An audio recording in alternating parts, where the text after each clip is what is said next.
Ay!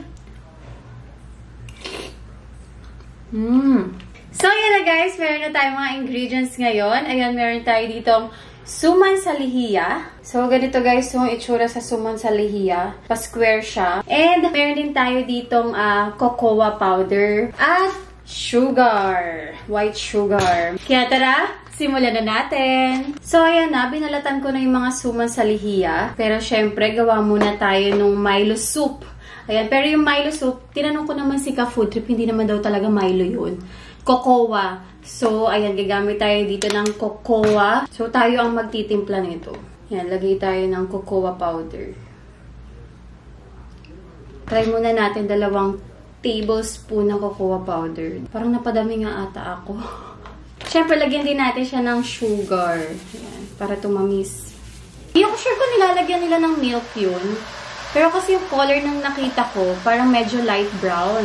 Oh, napadami lang talaga ako sa cocoa. Mahilig din kasi ako sa cocoa, yung mga chocolate drink, ayun. Evaporated milk, no, pwede. Tikman ko nga kung okay na yung sugar. Pwede na, pwede. Sakto lang yung paglagay ko ng na sugar dito sa cocoa. Yung cocoa powder kasi guys, na ginamit ko, wala siyang halong sugar. Talagang pure cocoa lang siya. Kaya nagdagdag pa ako ng sugar. Pero, feeling ko meron naman mga nabibili sa grocery store na cocoa, tapos may halo na siyang sweetener, di ba? May halo na siyang sugar. Tapos, ang gamit pala nila doon is Ricoa. Pero wala akong Ricoa ngayon. Ito talaga yung gamit kong cocoa powder. Mas gusto ko kasi yung puro na cocoa. Sarap. Parang humihigop ng chocolate drink. Ang bilis lang, tutunawin mo lang talaga yung cocoa powder. Pero gusto ko pang mas maging mainit yung ating suman. Kaya lagay natin to isa-isa. Ayan. Lagay natin. Isabay natin sa pagpapakulo.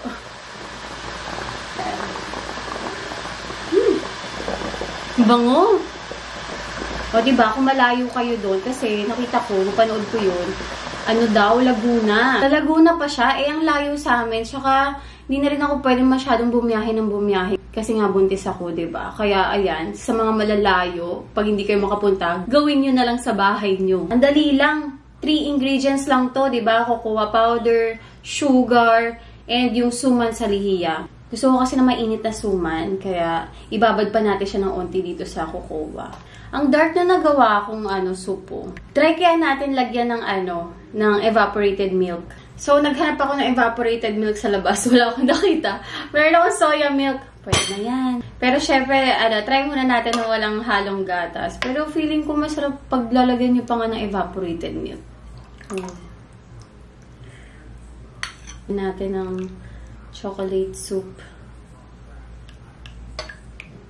Damihan natin yung yung chocolate soup.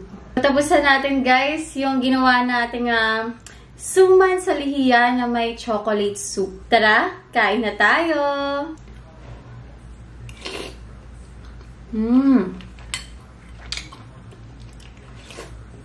Uy, ang sarap. Parang nagme-merienda ka habang may iniinom ka na chocolate drink. Perfect pang merienda to, guys. Sarap. O, diba pwede nyo na rin gawin to sa bahay? Sobrang dali lang. Konti lang. Pwede rin. Sarap pala nito.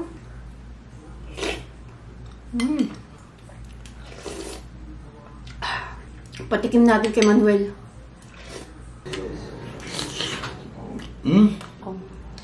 Pwede.